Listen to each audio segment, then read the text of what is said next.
I'm by the nursery. Wasn't looking. Audiences are calling Marvel Studios' The Fantastic Four a live-action Incredibles. Huh, I wonder what inspired The Incredibles. What brilliant marketing there, Disney. Okay, in all seriousness, I just went to go see Fantastic Four just the other day, which just came out in theaters. This is a movie that Disney and Marvel have definitely been hyping up quite a bit throughout the year, and I think honestly a lot of people have really been anticipating it overall. In a lot of ways, this is actually a movie technically 31 years in the making, since the Fantastic Four have always been a really beloved comic book team, but they've never really gotten a good movie. There was the 1994 film, which was notorious for almost bankrupting Marvel since they had to spend a bunch of money just to cover the film up and make sure people totally forgot about it. Yes, that actually happened. Marvel almost went bankrupt in the 1990s, which is kind of funny to look back on now. Then in 2005 and 2007, we had the two Tim Story directed Fantastic Four films made by Fox, which were painfully mediocre. We had really cringy jokes about the Human Torch and the Thing swapping powers, and also equally cringy jokes about Jessica Alba getting naked twice for some reason. Man, what was up with these movies? And then in 2015, we had Fan Four Stick, the worst of them all, a completely boring turd of a movie. Literally the only thing that people remember from this movie is the Say That Again meme. That's it. There's nothing else notable here.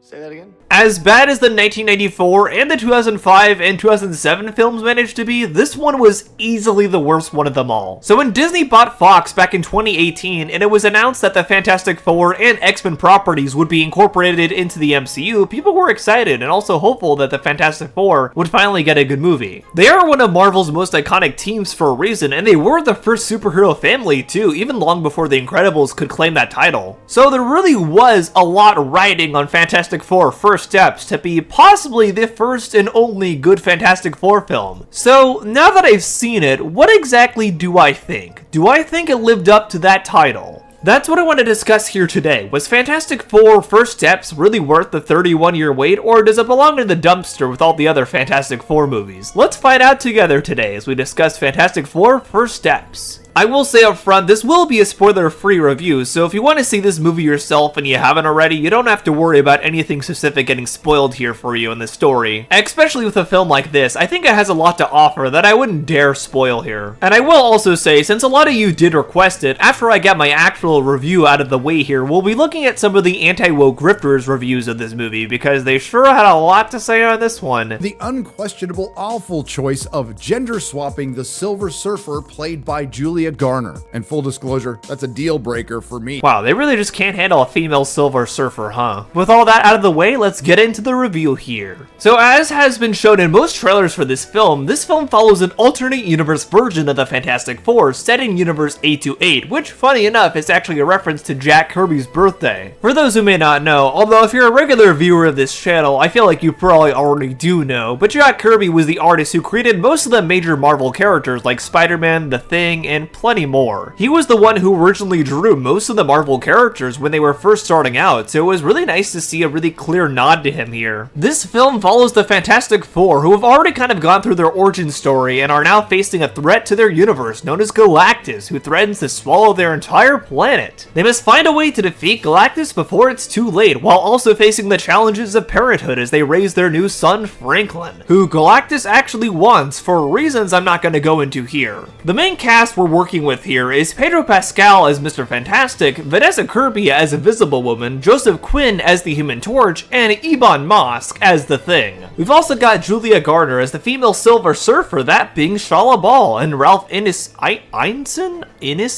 I'm probably butchering your name there, Ralph, but you're Galactus. Good for you. So, how exactly do these stars do in their respective roles? Let's start with Pedro Pascal, because believe it or not, I was actually really skeptical as how Pedro could do as Mr. Fantastic. I know a lot of people really don't like Pedro Pascal currently just because he's kind of cast in everything, but he is cast in a lot of things for a reason. He is genuinely a good actor and he does have a lot of talent. However, I wasn't quite seeing him as Mr. Fantastic since, for those who don't know, Mr. Fantastic is actually a very autistic coded character. In fact, Ryan North, the person currently in charge of writing the Fantastic Four comics, has openly stated that's how he's been writing Reed Richards as an autistic coded character. here. And really, Reed has always been written like this, and I think that's something that definitely makes a lot of people like myself really connect to him. We can see he's insanely smart, but sometimes he does struggle to get his thoughts and emotions across to someone like his wife, Sue. Sue is generally meant to kind of represent a neurotypical person, and I think their relationship really reflects how an autistic person and a neurotypical person can still be in love and still really work together. It's a really beautiful thing, and I think it's something that makes their relationship so unique and so compelling too. So I wasn't really sure if Pedro Pascal, despite being a really talented actor, would be able to quite pull off this kind of performance. But I'm pleasantly surprised to say, in this movie, he actually absolutely does. I was really blown away. He does a great job portraying Mr. Fantastic here. He very obviously is the leader here in the Fantastic Four, and obviously the one playing the father role as well to Franklin Richards. But that doesn't stop him from having some really human flaws and still keeping that autistic coding too, like having a lot of miscommunications with Sue and also worrying that the worst parts of himself will be passed on to his son. He's also very self-conscious and overthinks a lot of his plans and the things he does in this film. He's incredibly over-analytical to the point of just beating himself up, and it's honestly really interesting and really human to see his struggles in this film. And again, it's really autistic coded too. Like this scene here in particular with this conversation between him and Sue, I think really exemplifies this. It is my job to think terrible things so that terrible things don't happen. It's not your job, Reed.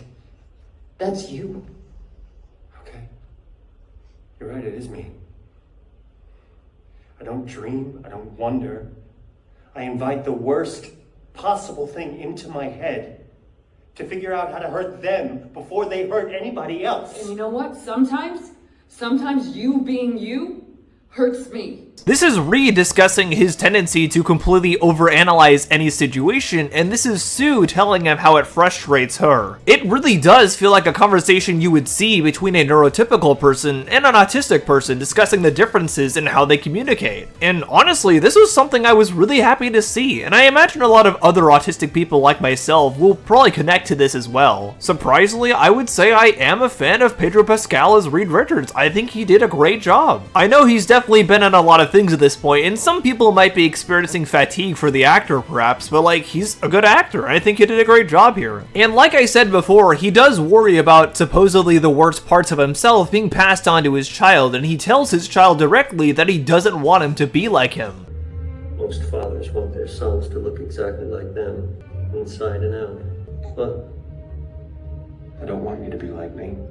There's something wrong with me, always has been. And I think you could even perhaps liken this to someone who is autistic and having their first kid and maybe not wanting the worst parts of themselves or the parts they see as flaws in themselves and their autism being imprinted onto their kid. Like, Reed has a really interesting conversation with his kid here, as you can see. And again, I really like this because it shows he is willing to be vulnerable about his flaws and faults here, like his tendency to overanalyze everything, and he doesn't want that for his son. He sees that as a flaw within himself.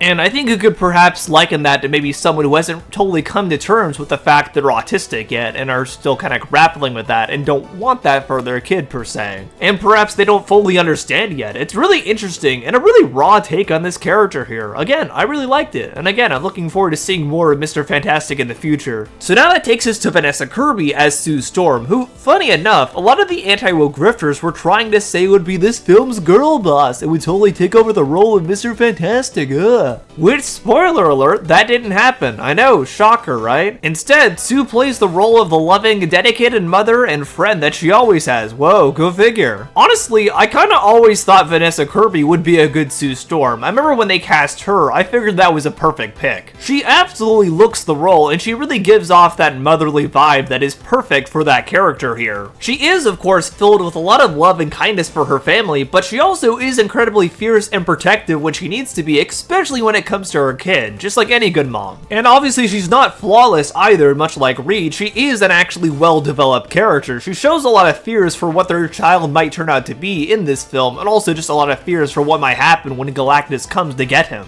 I honestly think Vanessa Kirby puts on a really good performance, and she's one of the best parts of this movie too. She and Reed really have their own separate arcs in this film, and because of that, they're able to grow closer together and become a better husband and wife than they ever were before. And they're also also really able to come together over protecting Franklin and raising him as their new child. It's super earnest feeling and very heartwarming, and I think that's something this film really succeeds at overall. Much like Superman was, it feels like a really earnest comic book movie, and I feel like that's just something you don't see enough today overall. I discussed this a bit in my Superman review, but basically after The Dark Knight and Iron Man both came out, you pretty much only got the same kind of superhero movie for a really long time. The last super earnest comic book movies, in my opinion, at least until Superman and Fantastic Four came out, were the Sam Raimi Spider-Man movies. For the longest time, I don't think there was really another comic book film that captured that super earnest and just fun energy that those movies managed to have. Not even the Tom Holland films, which I do think are good, by the way. I do, for the most part, like Tom Holland's Spider-Man, although not quite as much as Tobey's. But with things like Superman and Fantastic Four, it really feels like this kind of comic book filmmaking is back in vogue, and it's just really refreshing to see.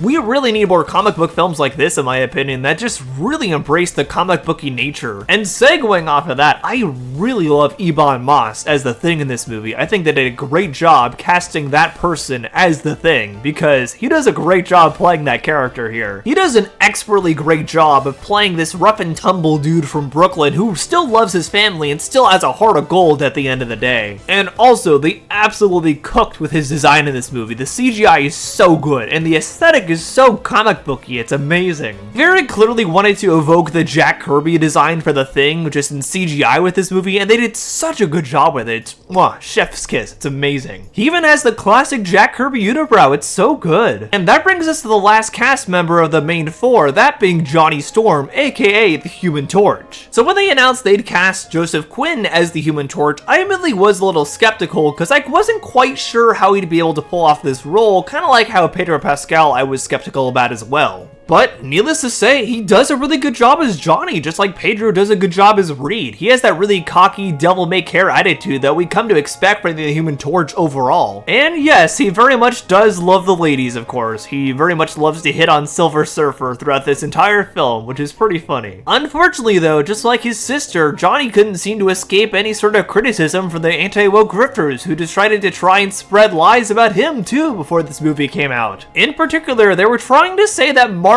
had changed the character to be gay in this film, which inevitably, no, that's not the case at all. He is very much still straight. And as always, the anti-woke critics are just really dumb and lack any kind of media literacy, hence why they're really easy to rip on. So now that we've finished talking about the main cast of the film and its actors, let's talk about the look of the film overall, because this is definitely another thing a lot of people are probably going to be talking about. I absolutely adore the aesthetic of this film. It has this very retro-futuristic Adam Punk vibe to it, which of course the Adam Punk vibe totally makes sense given this is set in an alternate universe in the 1960s. I feel like I don't always get an opportunity to talk about this with the media I cover, but I really love retro-futuristic stuff, especially Diesel Punk and Adam Punk are my two favorites. And I'll be completely honest, I don't think you see many movies that really fully embrace retro-futuristic aesthetics anymore. Sure, you still totally see a lot of movies that lean into like a cyberpunk aesthetic for sure, but you don't really see that many that do like Diesel Punk or Steampunk or Adam Punk anymore. I feel like it was actually a lot more common to see these kinds of films in the 90s or 2000s or even early 2010s, with some Marvel films like Captain America First Avenger having a totally Diesel Punk vibe to it. If anything, you're more likely to see those aesthetics in video games or comics now as opposed to films. But here, we totally see them absolutely embrace the Adam Punk aesthetic in live action form, and it's so cool. This entire film is absolutely retro-futuristic eye candy. It's amazing to look at. And even down to the way it's shot, a lot of the cinematography in this film is really meant to reflect that as well, since a lot of scenes are actually shot in analog or with a 4:3 ratio. The version of New York City you see in this film also really embraces that aesthetic as well, since you see a lot of old school style TVs propped up everywhere around Times Square, and a lot of old school logos too, like for Canada Dry or Coca-Cola. I feel like there are almost never live action movies made these days that totally embrace a retro-futuristic aesthetic, so this is just super refreshing to see as well. And I think this also really helps this movie stand out from all the other Marvel movies that have been made to this point, since at this point they kinda all have started looking the same. fact, they're pretty much always shot the same way too now, and they almost always have the same cinematographer in charge of them. But here, thanks to this film's unique setting and its unique premise, they're able to really shake things up, and it's just really nice to see. Honestly, I kinda hope this movie sparks more retro-futuristic movies in general, because that's just something we don't see anymore. Much like how I hope that this and Superman really start more earnest comic book movies too. We need more of those as well. Now, the question probably a lot of you are asking is, what did I think of Galactus? Since from what I've seen, he's actually been probably the most talked about part of this film. So, did I love or hate Galactus? Well, I'm happy to tell you that I actually really liked him as a villain here. I think he's genuinely a real threat, and he's honestly pretty terrifying too. Ralph, whose last name I'm not going to try to pronounce again, does a really great job at portraying Galactus. He's absolutely menacing here, and it's deliciously evil. I do see why he's arguably becoming the most praised part of the film currently, since yeah, he destroys every scene he's in, quite literally. He really does own a lot of the scenes in this movie, and it's incredible. They were honestly super smart with how they paced this movie too, since you can really feel the slow build-up to his arrival to Earth in the finale where he finally does come and tries to take Reed and Sue's son. It makes that final climatic battle all the more satisfying and feel all the more earned. It's really great stuff, and honestly, I did like Julia Garner as Silver Surfer as well. I think she does a great job at playing the female version of Silver Surfer, which, like I said before, a lot of the anti-woke grifters really didn't like that. I think in particular, it's worth looking at some of the anti-woke grifters' reviews of Fantastic Four to see why they're horribly wrong about a lot of it, and also just painfully intentionally misleading. First up, let's take a look at this video from Nerdrotic where he discusses why Fantastic Four is ruined by a female Silver Surfer. Oh boy. To the unquestionable awful choice of gender swapping the Silver Surfer played by Julia Garner. And full disclosure, that's a deal breaker for me. You're taking the Silver Surfer, one of my all-time favorite characters from one of my all-time favorite comic book runs, the Fantastic Four.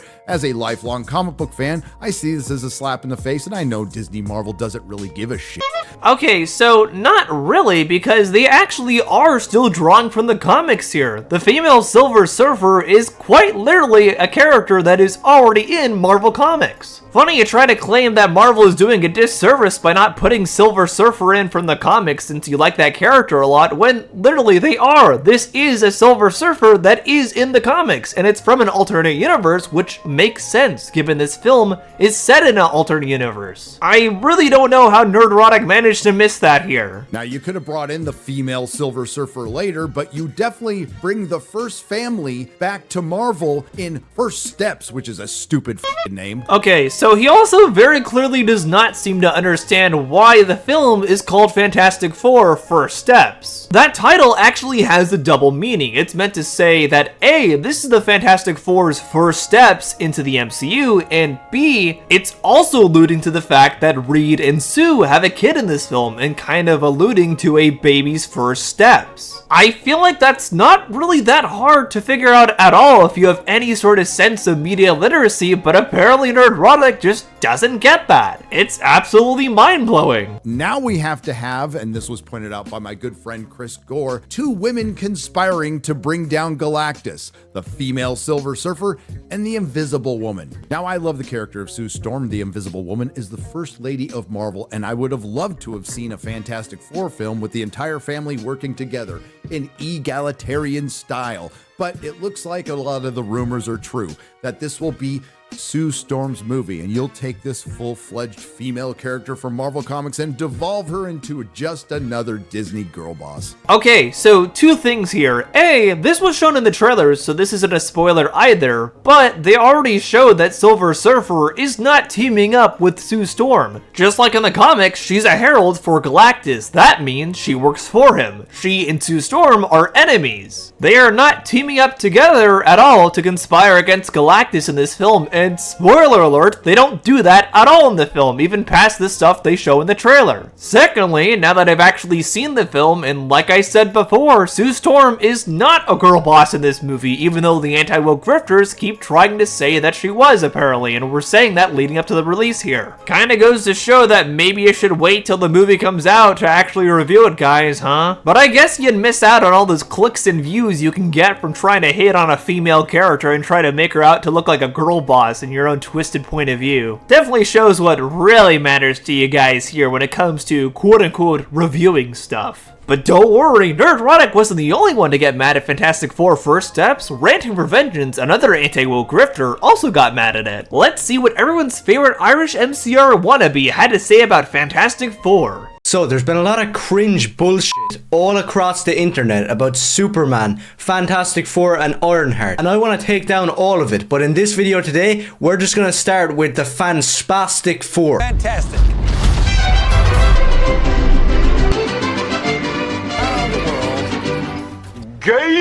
Whoa, you really showed them by calling it spastic instead of fantastic. Good job there, Ranting. That's the roast of the century. Also, that sure was some top tier editing too, straight out of Windows Movie Maker. But the Fantastic Four here is kind of being left off, when in reality it deserves to be destroyed. But there's a few teasers and trailers out that highlight how cringe this is gonna be. And speaking of cringe, there's a horde of fake fans losing their minds over Pedro Pascal. But without further ado, take a look at this amazing trailer. You can tell it's gonna be great from the thumbnail that is absolutely atrocious. Ah yes, so says Ranting, clearly the master of creating a variety of really unique and very distinct thumbnails on his channel. Mr. Fantastic. Invisible Woman, Human Torch. I love you, Johnny! We just have to mention it right off the bat. So we have the Fantastic Four. It's Mr. Fantastic. It's resting bitch face Sue Storm. And then Johnny the Flaming Gay. It's being proven right here. There's a crowd of girls who aren't white for some reason. It doesn't really match the time period.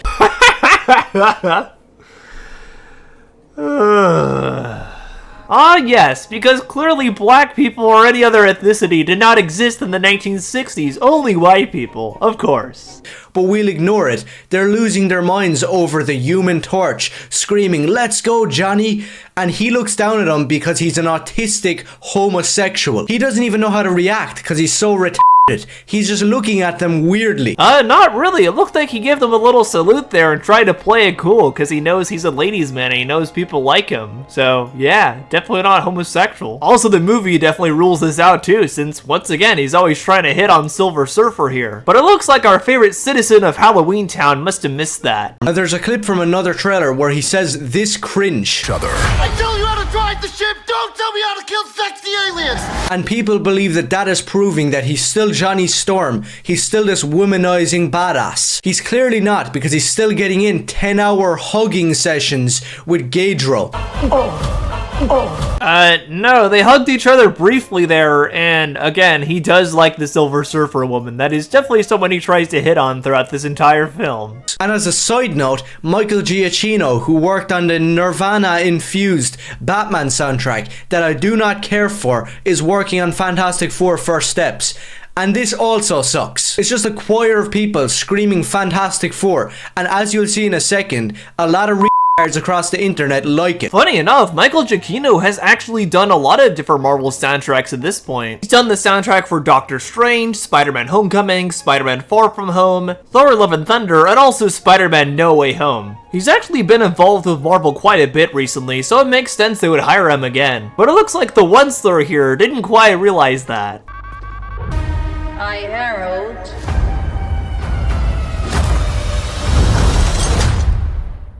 Galactus. Shut up, bitch! Okay, so everything that was just on screen is a load of fake garbage bullcrap. You are not Silver Surfer. You are not the Herald of Galactus. It's impossible. Silver Surfer is a man. And he's also white, Norrin Rad. He's not some young bitch. And to all you low IQ spastics across the internet who speak like they're from the hood, even though they're white, talking about how she looks so bad and oh my god, look at Sue Storm. She's also bad as hell. It's so pathetic using hood slang to be excited and hyped for this fake piece of trash. Stop kidding yourselves. The CGI is not even close to being good. And this bitch and also Sue Storm are not worth anybody's time. They could have have had a young hot actress to come in and play Sue Storm. Instead, they got Grandma Sue. And same with fake Silver Surfer here. I honestly cannot take it seriously. And it's beyond disrespectful to the original source material. That if you can't go back and read, you need to stop talking about this movie and the characters. Well, it sounds like you're gonna have to take your own advice there then, buddy, because as stated before, there is a female Silver Surfer in the comics, and she's been there for a while, and actually, she even teamed up with the male one at one point. Yes, you better go start reading those comics then, and stop complaining about woke stuff and media, Robbie from Gravity Falls. You might remember this guy from my Superman video. His name is Sammy J Reacts or something. The dude is way bigger than me and most people. He has 200k. Yet he doesn't know what he's talking about. He doesn't know anything about movies, comic books, or anything in general, except basketball, probably. Sure.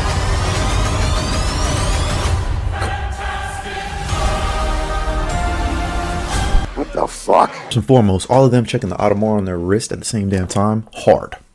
Squad goals. Get another little shot of Reed's stretching powers. I'm telling you right now, bro, it looks fire. Yo, why is he hitting the Spider-Man ass poked out like that? Okay, Pedro. So first of all, we have the pathetic talk like he's from the hood. And also, he's just being gay for some reason. They just ignore the fact that Reed has a Freddie Mercury Mexican mustache and that the CGI looks terrible. There's gender swaps, race swaps all over the movie, and they just don't give a crap. I don't know if this is just me, but this is just beyond cringe. So you have this guy and you have Soups and you have all these other big content creators that are going to be seeing the movie early and they're going to get free t-shirts and boxes to open up. Also that they can be paid off to lie about these garbage pieces of slop. I think I'm beginning to detect a hint of jealousy from ranting here, since apparently he's jealous that he won't get to see the movie early. Now we know the real reason why he made this video. Overall, while these anti-woke grifters do obviously want to spread bad faith criticism on this film, I honestly have seen a lot of people genuinely enjoying it. And like I said before, I honestly like this too. I will say though, I actually think I like Superman better than this movie. I think something about Superman just spoke more to me personally, especially coming off of the Snyderverse with the constant dark and edgy nonsense that had been providing. It was just super refreshing to see a super uplifting Superman that was very earnest and also very comic booky, like I talked about in my review of that one. And this film definitely is earnest and very comic booky as well, but I do think it does fall a little more flat than Superman, not by much though. It's a very close race for me. I think the problem I really find for myself when comparing this film to Superman is I know this film was 100% made in mind with the greater multiverse stuff that Marvel's doing right now. This film, after all, is meant in a lot of ways to lead directly into Avengers Doomsday. And maybe this is just my personal opinion, but I really think the multiverse stuff with Marvel right now is a complete mess. Obviously, at first, they were planning to have Kang be the main villain of the multiverse saga, but with Jonathan Majors being arrested and also fired by Disney, that can't be a thing anymore. So they had to really hastily shift gears to Doctor Doom being the main antagonist now, which I don't know how well that's going to be implemented now. With something like Superman, it didn't really have any post-credit scenes or anything that leads directly into another film, and it doesn't really have that in mind at all. It's taking its time and doing its own thing. And honestly, I find that approach a lot more refreshing than what Marvel is currently doing and still admittedly does at the end of Fantastic Four here. I'm not going to spoil the post-credit scenes, obviously, but they do directly lead into the next movie, that being Avengers Doomsday, although you probably already guessed that. And it just feels like Marvel is constantly going at this breakneck pace with so much content and so much for you to catch up on constantly to keep up with what's going on. Like this year alone, there's about 9 projects coming out. We already had 3 movies with this, Thunderbolt, and Captain America 4 coming out. And we've already had 3 different shows already run their course by the time I'm making this video, that being Friendly Neighborhood Spider-Man, Daredevil, and Ironheart. Like, it really does feel like a major sense to just Marvel constantly oversaturating their brand. And I'll be honest, it kind of feels like DC isn't really doing that, and I think that's smarter. Like, I'd rather not have 9 projects a year, maybe just 1 or 2 at most. It's so much easier to keep up on, and honestly, it feels way less exhausting too.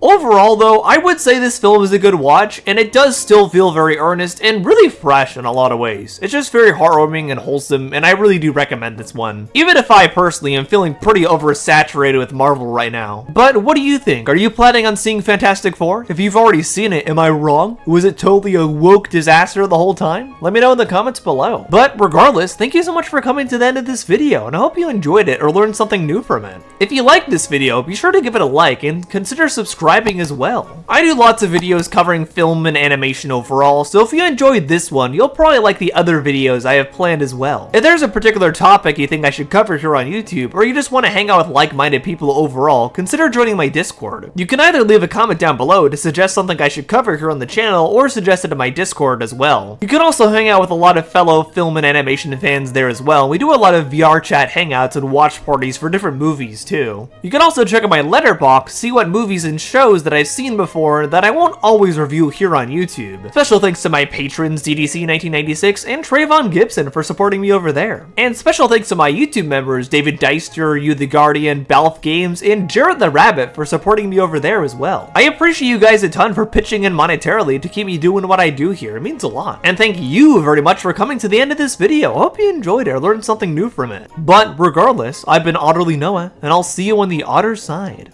Bye!